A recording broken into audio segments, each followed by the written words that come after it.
Olá, amigos da Revolução Industrial Brasileira. É com um enorme orgulho que eu digo para vocês, como já anunciei nas redes sociais dias atrás, que pela segunda vez eu tenho aqui um convidado que eu reputo como muito especial. O nome dele é Elias Jabbour. Ele é geógrafo de formação, porém um estudioso de várias das grandes ciências importantes da área, tanto da economia, da ciência política, e leitor especificamente de um autor que deveria ser mais estudado no Brasil, cujo nome é Inácio Rangel. O Inácio Rangel é autor de Elementos para uma Economia do Projetamento e outros grandes textos fundamentais para se compreender a grande ideia do que seria a estruturação de uma economia independente para o Brasil e para a América Latina.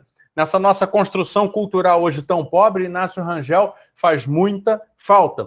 Então, recomendando a você que vá conhecer as ideias de Inácio Rangel e pode começar através da obra do Elias Jabbour para conhecer mais sobre o projetamento como elemento estruturante de uma economia independente, que eu convido você para que veja essa entrevista aqui até o final.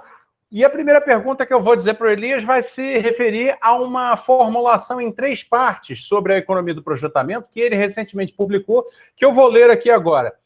O conceito de economia do projetamento, segundo uma recente postagem do Elias, estaria ligada a 3 elementos que são entre si interligados. O primeiro deles seria a estrutura pública da grande propriedade produtiva e financeira. Então, vamos prestar atenção nos conceitos. É importante manter agora uma atenção no que é que nós estamos falando. A estrutura pública da grande propriedade produtiva e financeira. Segundo elemento, uma economia voltada ao catching-up tecnológico, ou seja, a nossa possibilidade de se emparelhar, de chegar próximo da fronteira tecnológica dos países avançados e a superação do desemprego como circunstância estrita do capitalismo. E o terceiro elemento seria a ampliação do domínio humano sobre a natureza, em consequência de um planejamento, que inauguraria novas regularidades na economia que as teorias do desenvolvimento tradicionais não captam. Não por culpa das teorias do desenvolvimento tradicionais, porém, porque a realidade histórica se modificou. Elias, eu espero que essa introdução tenha sido interessante e tenha feito jus às reflexões da economia do projetamento. Quero passar a palavra para você, porque o assunto é realmente muito interessante, enriquecedor. Recomendo ao público, a partir de agora, muita atenção.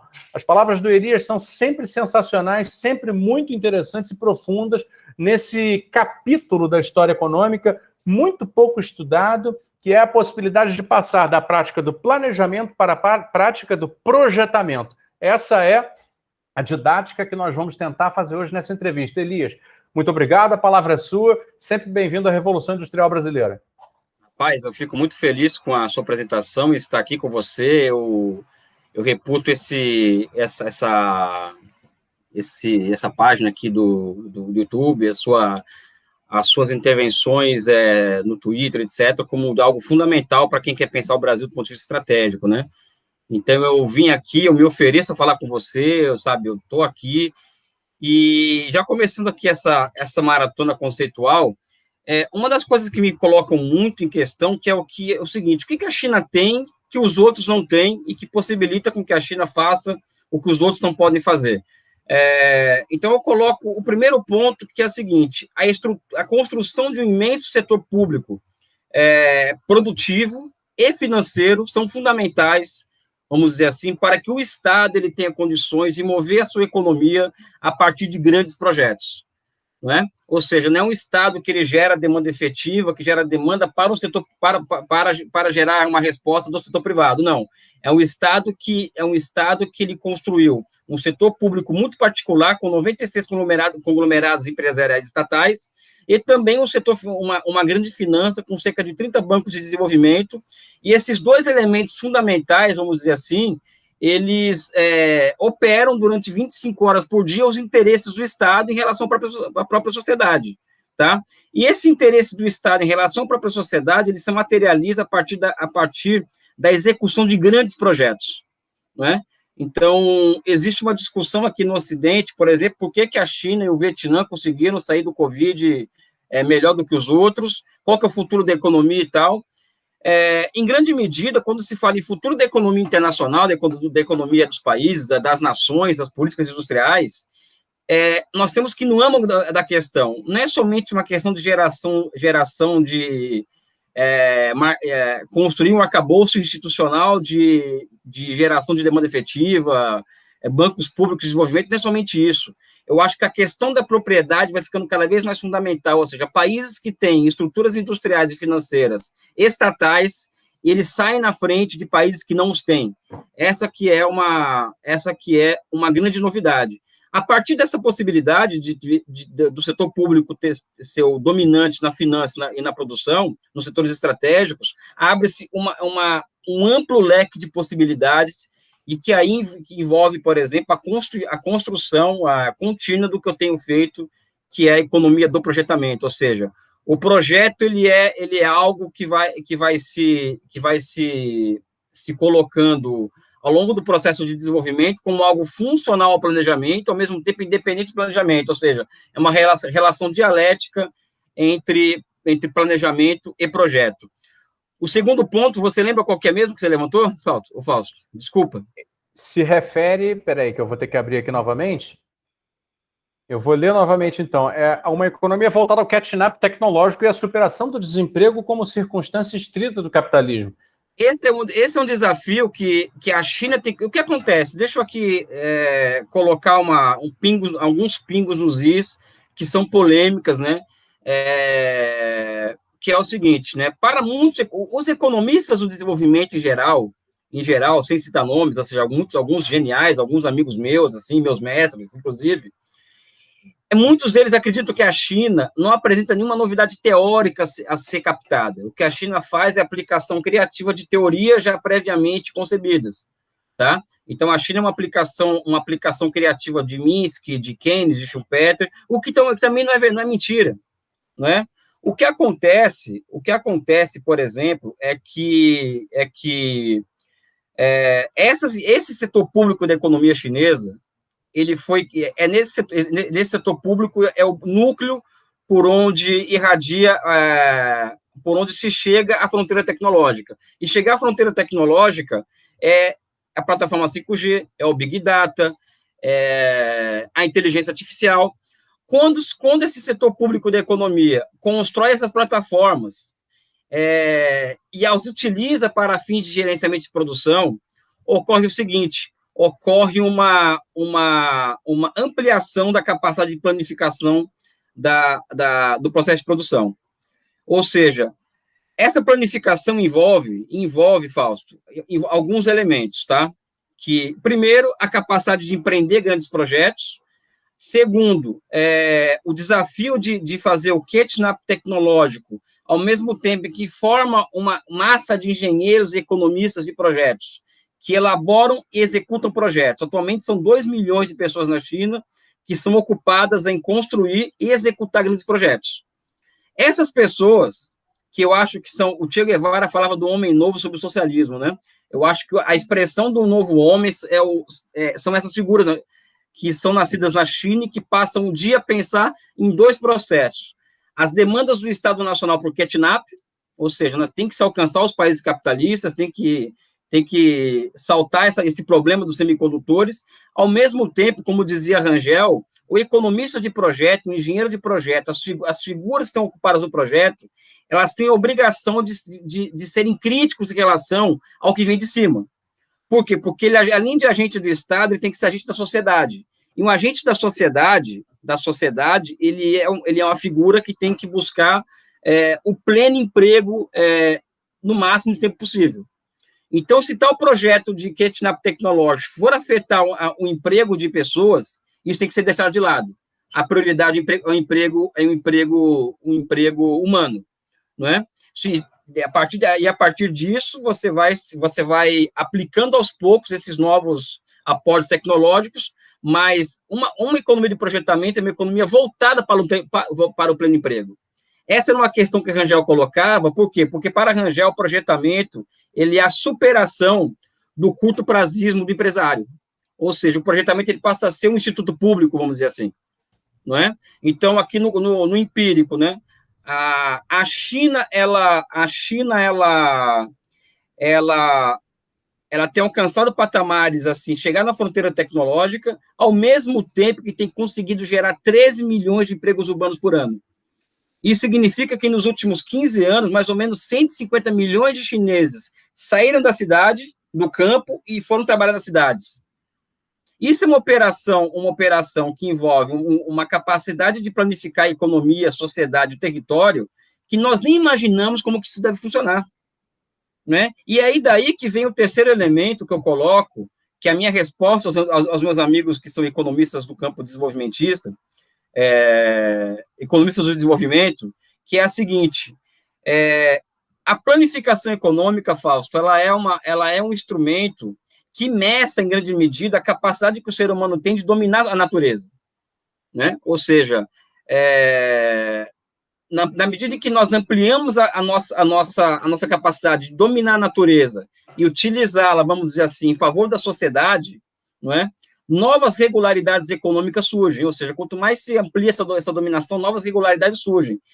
E as teorias, elas são construídas, são construções históricas, ou seja, não existe separação entre teoria e história. As teorias, elas surgem como demandas do processo de desenvolvimento. Né? Então, a China, por exemplo, ela passou 40 anos acumulando uma série de contradições, uma série de problemas, que são o próprio motor do processo de desenvolvimento.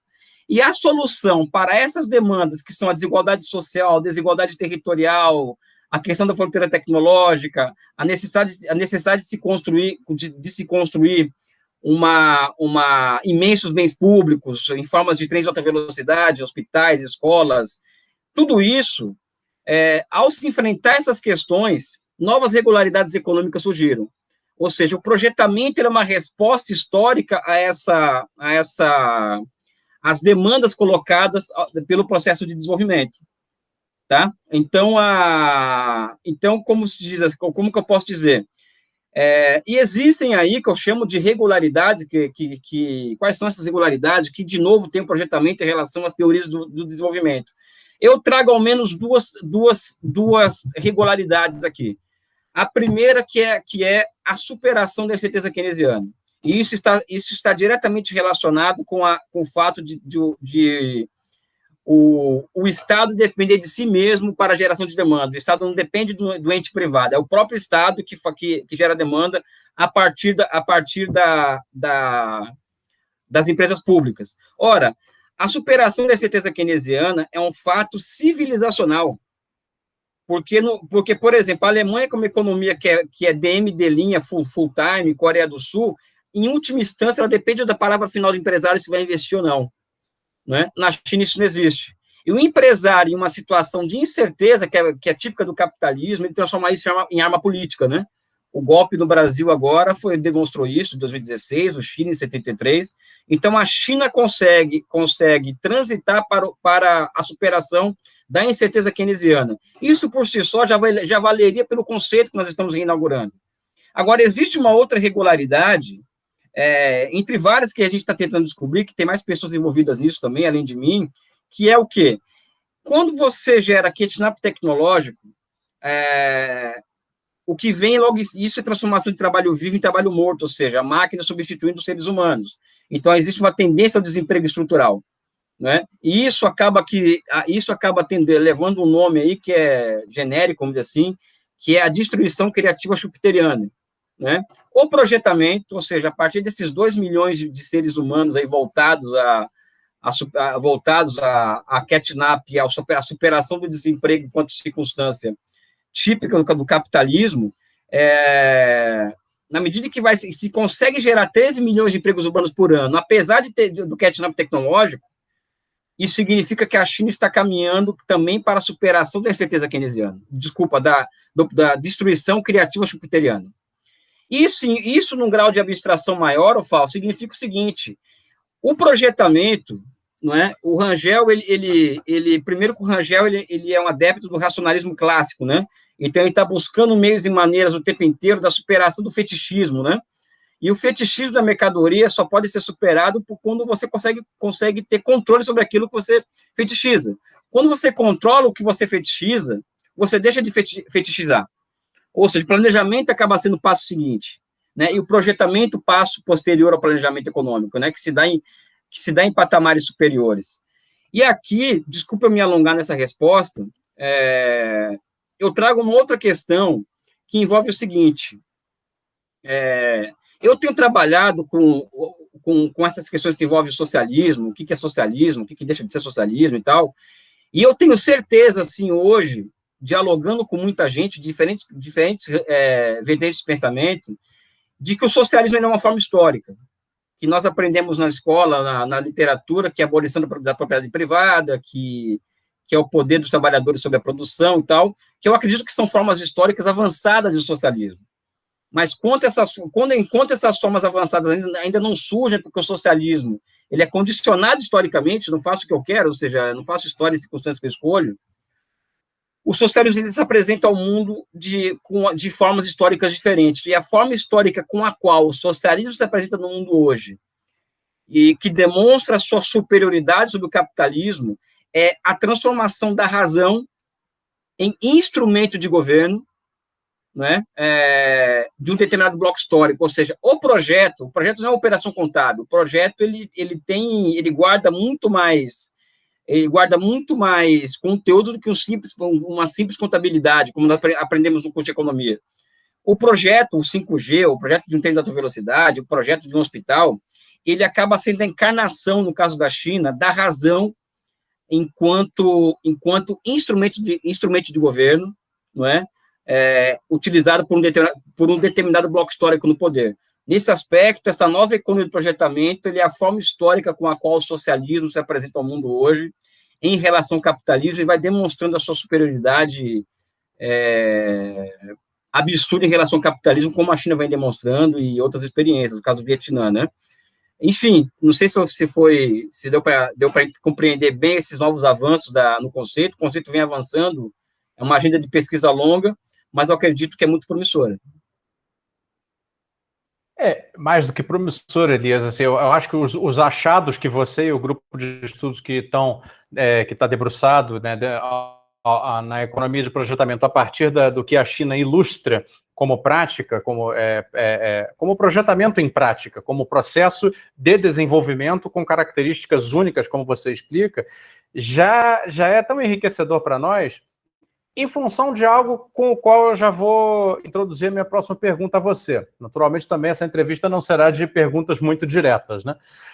Veja bem, você menciona o fim da incerteza keynesiana, que basicamente significa o fim, ou o controle, o fim através do controle das flutuações de demanda que afetam as decisões de investimento e, portanto, estando controladas as flutuações de demanda, podem se revelar como agentes favoráveis à decisão de investimento permanente e, portanto, constituintes de uma economia que não para, que é o caso que se vê na China, que se verifica na China. Nem a pandemia de 2020, que foi responsável por parar o mundo, foi capaz de parar a China. Então, isso empiricamente fica demonstrado que a China é uma economia que não para porque controla a capacidade de projetar o futuro, como você bem coloca, só que essa capacidade depende de reduzir flutuações de mercado, que, como vocês chamam de incerteza keynesiana,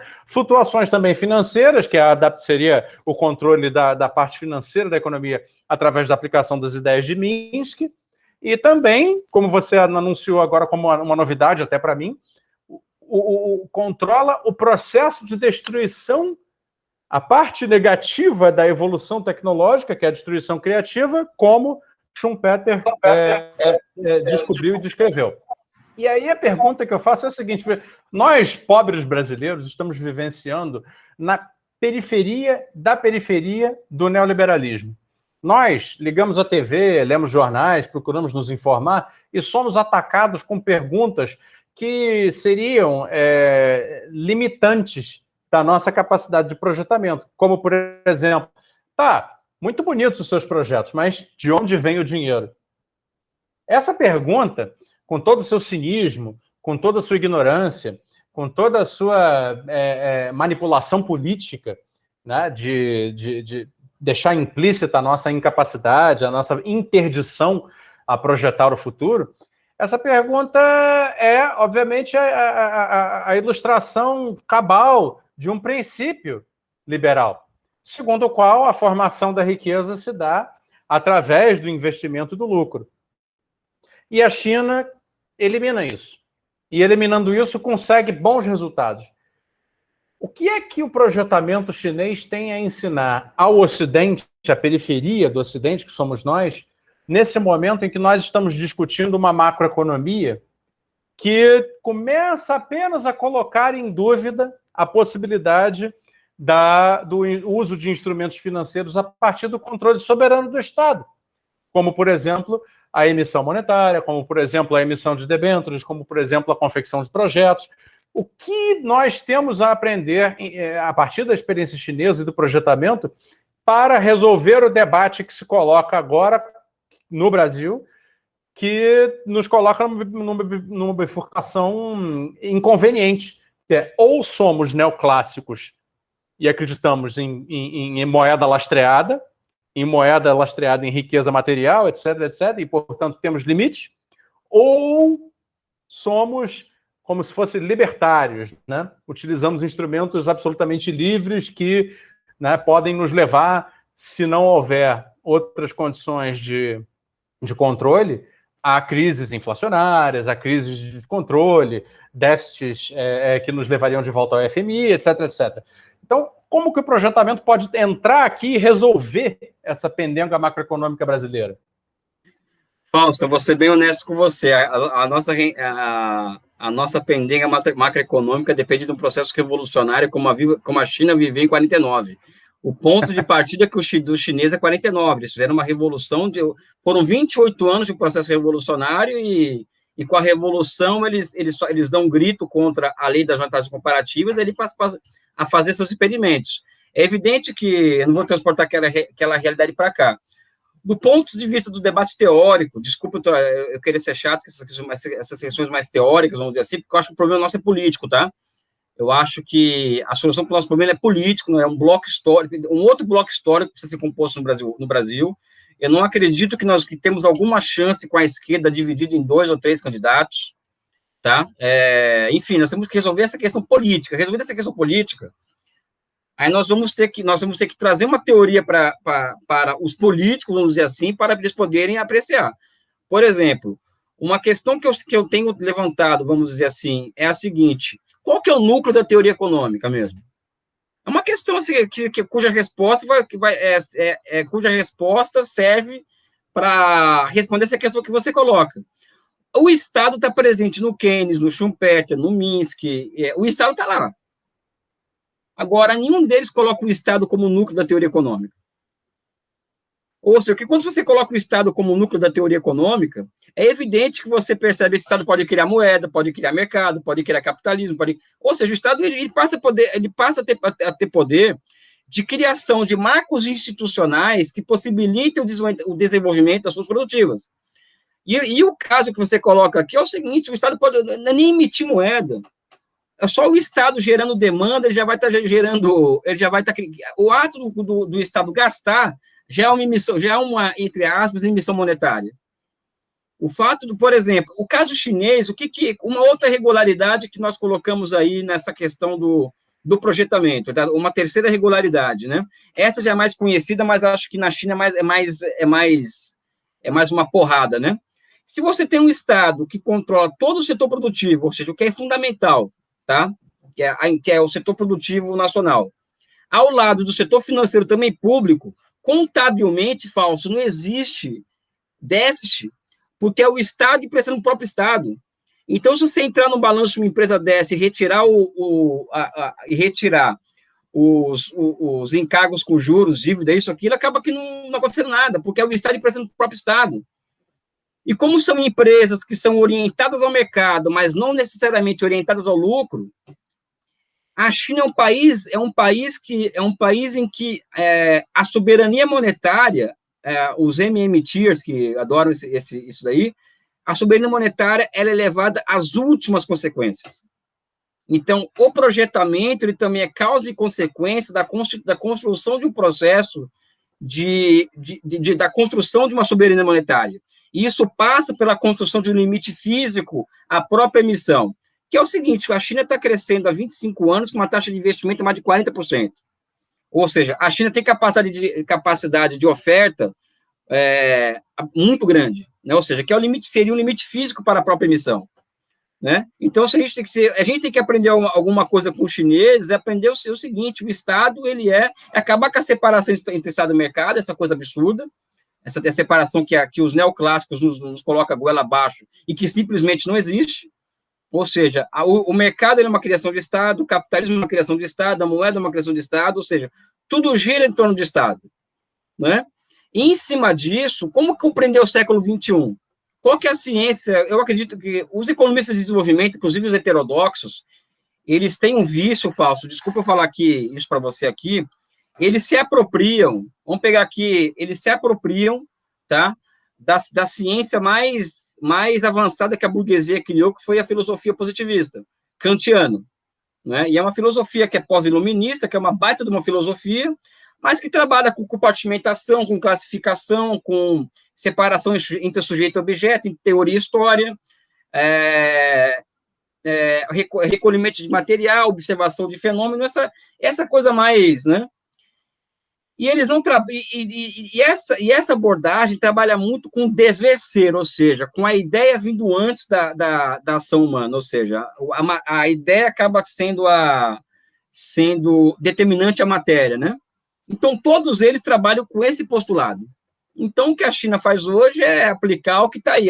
Os governantes chineses entraram no supermercado de teoria, escolheram uma teoria, aplicaram bem de forma criativa até o resultado, tá? Eu acredito que seja diferente a coisa, tá? Eu gosto muito nesse aspecto, fico com Hegel, que não separa a teoria e história, trabalha com a visão da totalidade, da correlação múltipla de fenômenos. Depois vem Marx, que supera o próprio Hegel. Então, o que acontece na China, vamos dizer assim, é uma teoria que surge a partir de respostas históricas a problemas historicamente colocados, ou seja, não é que as teorias antigas são ruins, é que a história, quando muda a face do modo de produção, o nível de desenvolvimento das suas produtivas, a gente tem que ter capacidade de captar o que está acontecendo de novo ali. Senão nós ficamos para trás com respostas da década de 50 para problemas dos anos 2020. E o que quer dizer isso daí? Isso quer dizer que se nós queremos enfrentar o século XXI, Fausto, nós temos que entender profundamente a ciência da planificação econômica. A planificação econômica foi o grande fato econômico do século XX, né? E nós temos que dominar essa ciência para poder enfrentar o século XXI, né? E o projetamento como uma ciência e construção, ou seja, o projetamento ele é uma expressão em face superior do planejamento econômico, e evidente com o conceito de construção. O Rangel escreveu um livro há 50 anos atrás, está empoeirado, precisamos reconstruir aquilo, que eu acho que traz muitas traz possibilidades de resposta ao que está acontecendo. Eu acabei com os meus dramas, assim, estou até desabafando com você, eu fiquei uns 4 anos num drama de não conseguir entender o que a China estava fazendo, porque as teorias que eu tinha à minha disposição não explicavam mais. Então, todo mundo fala em milagre, a China tem um milagre. Pô, capaz, quando você ouve alguém falar em milagre, é porque as teorias que estão na praça não explicam mais, né? Então, o meu encontro com a teoria, com o livro do Rangel, Elementos de Economia e Projetamento, que é um livro horroroso, chato, técnico. Na 9ª vez que eu li aquele livro, comecei a compreender aquilo, comecei a compreender que eu estava olhando para o projeto Sputnik e observando coisas que eu acho que são úteis para a compreensão da China atual, né? Não a cópia pura e simplesmente, mas a reconstituição desse conceito, a mim tem sido fundamental para entender aquele processo. Elias, você me despertou aqui a vontade, já que você falou em desabafo e tal, eu vou fazer também um pouco de confissão aqui, porque eu, logicamente, como pessoa que já publicamente preocupado com relação às questões do desenvolvimento do Brasil, costumo colocar muita ênfase na desindustrialização brasileira, mas, claro, e aí talvez isso seja um pouco, talvez uma novidade para alguns que me acompanham, mas também não são muitos, eu, apesar de falar muito de desindustrialização brasileira, tampouco creio numa reindustrialização cópia Xerox daquela que nós quase tivemos completa no século XX. É preciso uma nova industrialização. E uma nova industrialização pressupõe um novo conceito de indústria.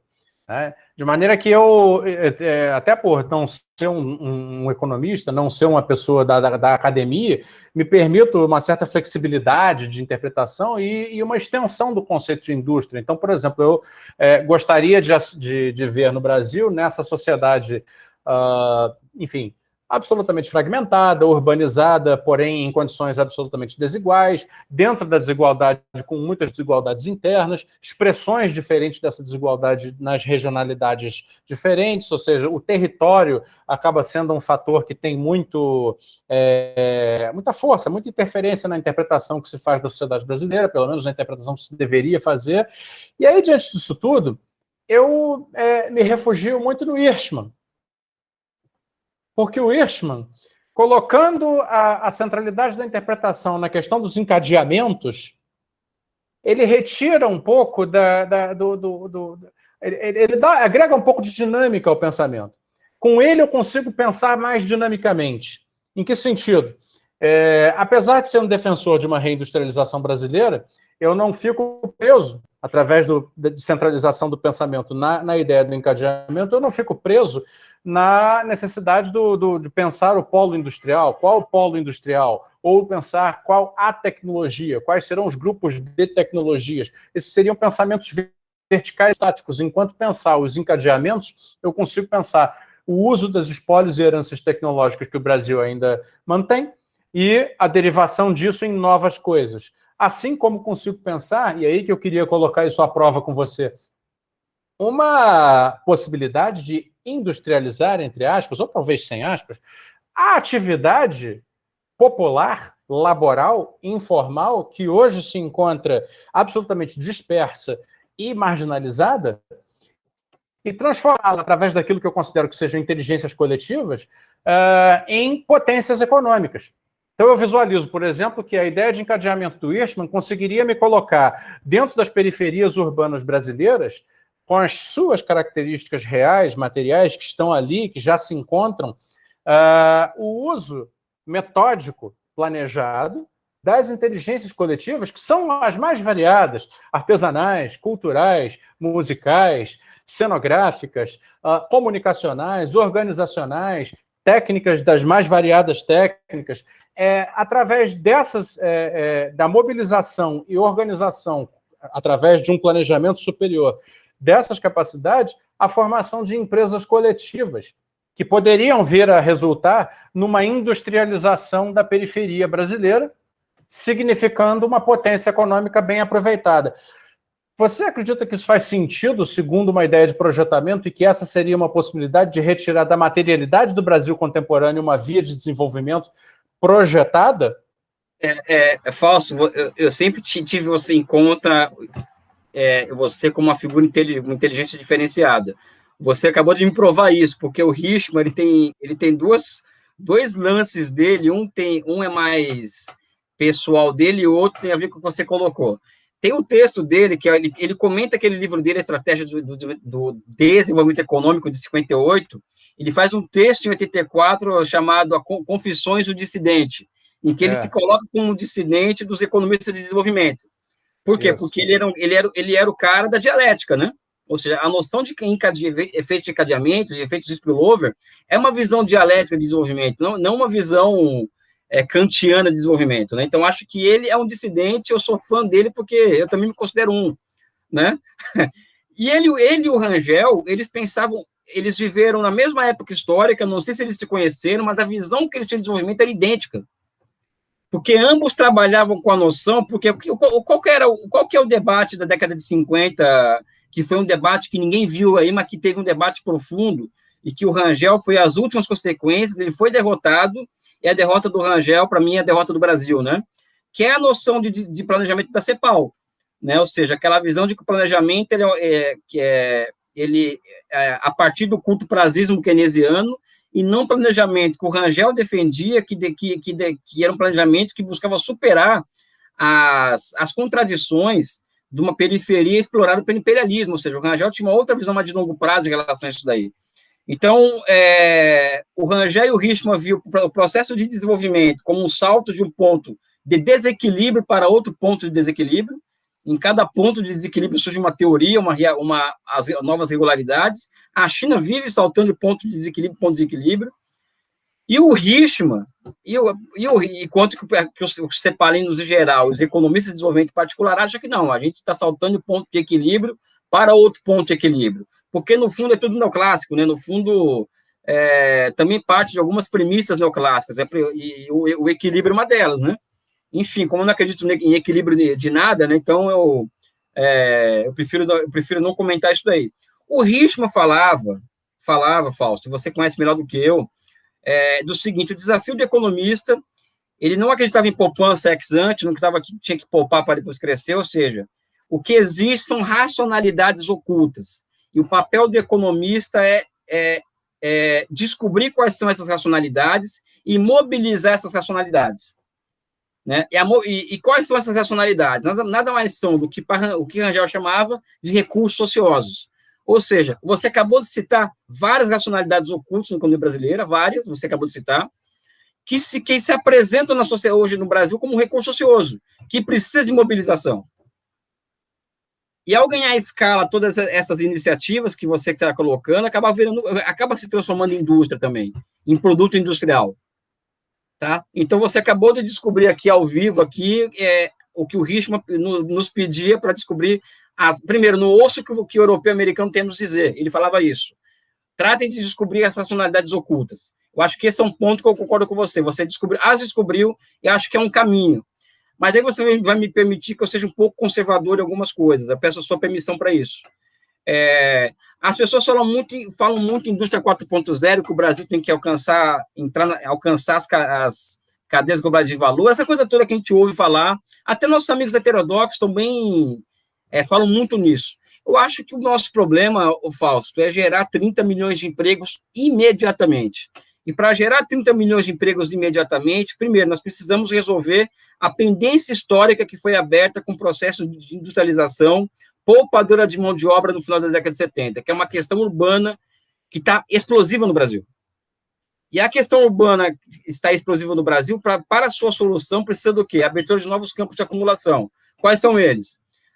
A construção de milhares de quilômetros de metrôs no Brasil afora, em todas as cidades do Brasil, metrô de cima, abaixo, e estacionamentos subterrâneos, 3 andares de viadutos, ou seja, fazer uma revolução. Exatamente isso. Qual que é meu raciocínio? Você pode me chamar de louco, que eu te dou essa intimidade. Na década de 30, 40 e 50, a esquerda acreditava que a reforma agrária seria a solucionante da questão social brasileira. Eu acredito que essa questão agrária ela se transforma em questão urbana, e a solução para essa questão urbana passa pelo aparelhamento de um sistema financeiro voltado à elevação das taxas de investimento no Brasil. Ou seja, vamos ter que recompor todas essas indústrias que foram fechadas pela Operação Lava Jato, vamos ter que recompor a nossa indústria mecânica pesada, vamos ter que recompor o capital produtivo que foi destruído na Operação Lava Jato e colocar o sistema financeiro grudado nesse sistema produtivo. A partir daí, você pode planejar e projetar 30 mil quilômetros de ferrovias, rodovias, metrôs, etc, etc. Feito isso, inaugurando-se novas e superiores formas de divisão social do trabalho, nós podemos pensar como que o Brasil vai se recompor diante do mundo. Tá? Ou seja, eu prefiro começar de baixo, ou seja, vamos gerar emprego para essa massa, vamos reconstruir, vamos resolver a questão das infraestruturas urbanas, vamos resolver a questão logística brasileira, e isso os chineses têm muito a nos ensinar, até a nos transferir tecnologia. Tá? Vamos trocar rodovia por ferrovia, não que eu tenha alguma coisa contra a rodovia, não tenho. Tá? O pessoal adora falar mal do Juscelino, porque o Juscelino, em vez de apostar nas ferrovias, ele fez o certo, ou seja, porque o Brasil não tinha possibilidade de planejar a partir de tendência que nós mesmos poderíamos criar. Então, nós tínhamos que planejar em cima de tendências dadas fora do Brasil. Então, a tendência fora do Brasil foi o automóvel. Ele soube planejar muito bem essa tendência e transformar isso em desenvolvimento, industrialização. Enfim, eu tenho uma visão um pouco mais conservadora do que essa coisa mais sensacionalista da Revolução 4.0, cadeia global de valor. Eu acho que nós temos que reconstruir, transformar essas racionalidades ocultas que você levanta em novos campos de acumulação e resolver de uma vez por toda a questão das infraestruturas estranguladas no Brasil, né? E isso demanda, por exemplo, o Brasil se encaminhar, também se transformar em uma economia de projetamento, mesmo que de tipo capitalista, mas devemos fazer isso. Total. O Elias, eu quero concordar, aliás, agradecendo a você o reconhecimento que, pô, finalmente eu consegui abrir um diálogo com alguém a respeito dessa questão que soa um pouco, né, extraterrestre para a maioria dos economistas, que tem formação de economista, por mais heterodoxos que sejam, seja de qualquer escola. Então, isso me deu muita felicidade nessa entrevista. Agora, com relação à sua crítica à indústria 4.0, eu vou abrir um parêntese, porque eu concordo. Eu estou escrevendo um texto maior, que eu, enfim, vou procurar publicar em algum momento durante esse ano, mas que meio que joga um balde de água fria nessa discussão.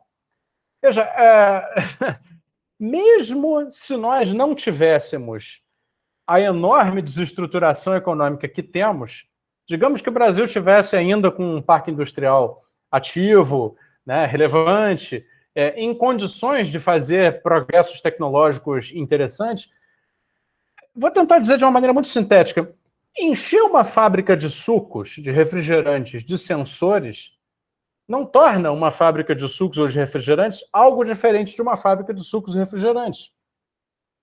Portanto, se nós colocamos na equação o grau de complexidade como medida de valor agregado, dentro aí de uma perspectiva bastante conhecida e convencional da economia do desenvolvimento. Ora, nós precisamos aceitar que, portanto, tornar a indústria que temos agora 4.0 não significará muita coisa.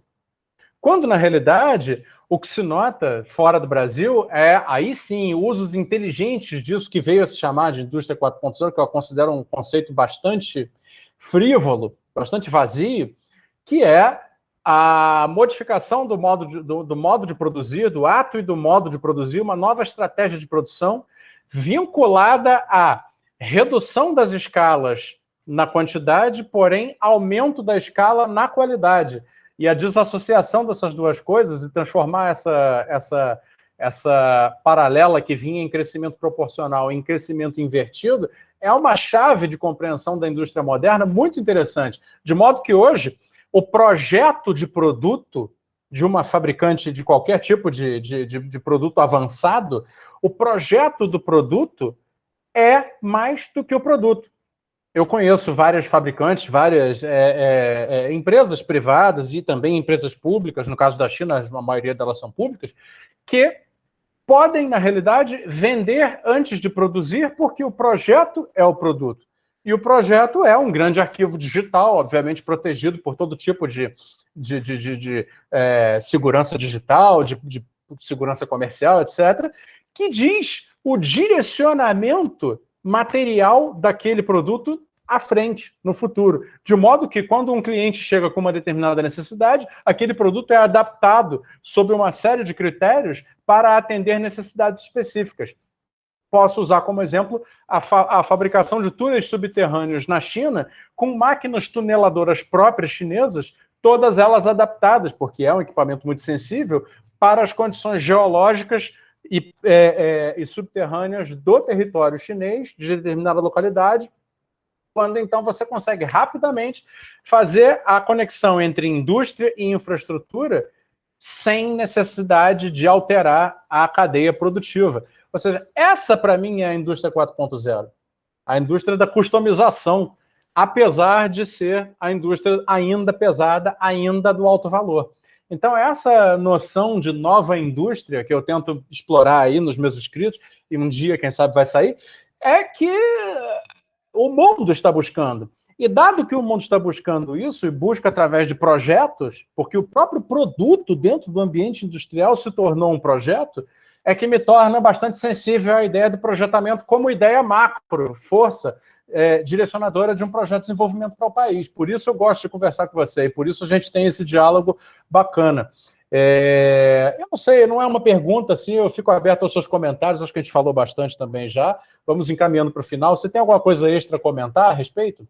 Cara, eu acho que, primeiro, que nós somos mentes aí que complementares, né? Porque eu também não sou economista, isso dá para, tanto para mim quanto para você, uma liberdade de de flutuar muito maior do que um economista, do que um economista, porque sendo ortodoxo ou não ortodoxo, como um economista, vamos dizer assim, no geral, ele é preso a formas, vamos dizer assim, conservadoras de ciência, como eu disse aqui, o positivismo, a liberdade de se criar novos aportes, novas abordagens, é muito difícil, porque já nasce com essa noção do dever ser, já nasce com a visão de compartimentação, de classificação, de separação de sujeito e objeto, de separação de teoria e história. Isso não permite com que um jovem economista ele tenha condições de criar conceitos novos, ideias novas, enxergar uma realidade dinâmica, né? Então, nós temos essa possibilidade de conversar, porque nós não estamos presos a o que eu chamo de visão conservadora de ciência, que é uma grande praga do ponto de vista da economia do desenvolvimento, né? E também nós temos um outro ponto que eu acho que você também... tudo isso, quando você fala uma coisa, Fausto, você está fazendo seu raciocínio. Eu estou tentando ler a entrelinha do que você está colocando, né? Estou prestando atenção nisso. Cara, o que você está colocando, em grande medida, ela tem uma carga ideológica que falta hoje também nos economistas heterodoxos, né? Que é o nacionalismo e o desenvolvimentismo enquanto ideologia. Ideologia que nos move, né? Sabe? E no meu caso aqui, por exemplo, quando eu faço esse apelo, olha, esquece um pouco essa coisa de indústria 4.0 e vamos pensar em gerar 30 milhões de empregos, é porque nós temos que trocar o custo-benefício empresarial pelo custo-benefício social, que é um outro sentido do projetamento, segundo o Rangel. Estamos com 60 milhões de pessoas completamente fora do game do consumo. E nós temos a obrigação, em cima das nossas teorias lindas e maravilhosas, de encontrar uma solução para essa gente. Né? E não é nessa macroeconomia velha, nessa coisa nessa macroeconomia de que se orgulha de não ter tido déficit ou coisa do tipo, que a gente vai encontrar alguma solução. O Marx ele dizia uma coisa, para encerrar minha fala aqui, que se a gente quer compreender a anatomia do macaco, temos que compreender a anatomia humana. Ou seja, e o próprio Marx dizia que nenhum ente é um ente em si mesmo. Todo ente ele cria a sua própria negação, né? o seu próprio ponto de referência, vamos dizer assim. Cara, entender o que é a anatomia humana, a anatomia do macaco hoje, entender o que está rolando na China, entendeu? Sabe? Isso não é que eu gosto da China, que eu acho eles lindos. Não, a China está cheia de problemas, eles têm várias contradições. Só que eles vão enfrentando as suas contradições, ao enfrentar suas contradições, eles vão inaugurando novos aportes em matéria de domínio do ser humano sobre a natureza, né? E é para esse movimento que nós temos que estar ligados, ou seja, nós não vamos entender o século XXI sem entender isso daí, tá? E eu fico muito feliz de vir ao seu programa, poder exprimir esse pensamento, porque eu particularmente decidi cortar o vínculo que os acadêmicos têm, porque existem acadêmicos brilhantes, mas que estão muito presos em ser aceito pelos próprios pares, né? Naquele ciclo vicioso de fazer um texto, seus amigos leem e tal, publica-se, pouca gente lê. Eu, particularmente, decidi tornar pública a minha opinião, a minha visão de desenvolvimento, o que acontece na China, para que a gente possa tentar mover um pouco essas placas tectônicas do pensamento brasileiro e ajudar, inclusive, na construção, não querendo ser ousado, ou me achar mais do que eu sou, muito pelo contrário, tenho várias limitações intelectuais, o Brasil construiu a sua própria filosofia, a filosofia da história brasileira, né? Sem uma filosofia da história brasileira, a gente não vai conseguir construir uma alternativa desenvolvimentista, progressista, que inclusive aponte um caminho brasileiro, um caminho particular brasileiro ao socialismo, por que não, né? Enfim, eu fico por aqui, quero agradecer a sua generosidade de sempre, dizer que eu tenho um imenso prazer em conversar com pessoas da sua estatura pessoal, pessoas da sua generosidade e da sua capacidade intelectual. Valeu, cara.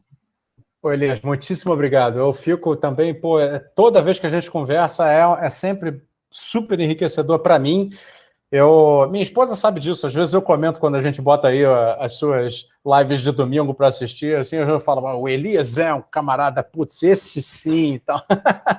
Então eu fico realmente lisonjeado assim, de você aceitar conversar aqui comigo, agradeço pra caramba. Eu tenho que ser honesto, tá? Eu que me ofereci a falar com você aqui, viu? Beleza, mas também da outra vez, que eu vou deixar o link aqui embaixo, que teve uma primeira entrevista que você que está assistindo aí reveja, Eu que fui atrás de você e a gente começou esse diálogo. Então está tudo em casa, está tudo certo. Elias, brigadíssimo. Eu vou encerrar aqui agora, convidando você que assiste a Revolução Industrial Brasileira a seguir o Elias Jabbour nas redes sociais. Essas discussões, elas têm um potencial muito grande de provocar uma transformação que está além dessa, que é uma transformação meio miserável pela qual nós lutamos no dia a dia no Brasil. A gente ainda está lutando por transformações pequenas na compreensão sobre o país. A gente ainda está discutindo essas coisas que eu discuto aí no meu vídeo diário, se vai ter déficit, se vai aumentar juro, etc. Porque nós estamos dentro de uma jaula. E essa jaula foi colocada em torno de nós por tanto uma concepção, uma ideologia, como por uma prática econômica, toda ela avessa aos nossos interesses, avessa às possibilidades de desenvolvimento do Brasil. E é muito refrescante para a cabeça pensar para além disso, e é por isso que eu valorizo muito quando converso com o Elias, é por isso que eu te recomendo a você que vá atrás das redes do Elias e siga o que ele diz, porque leia os livros, faça o curso dele, porque é muito interessante para quem está deprimido, para quem está agora sem perspectiva, achando que o mundo vai acabar, porque não vai ter Brasil, etc., etc., pensar um pouco para além. É de onde eu tiro o combustível que me dá gás para estar aí todo dia na labuta, como vocês veem que eu estou. Pessoal, obrigado. Até uma próxima entrevista.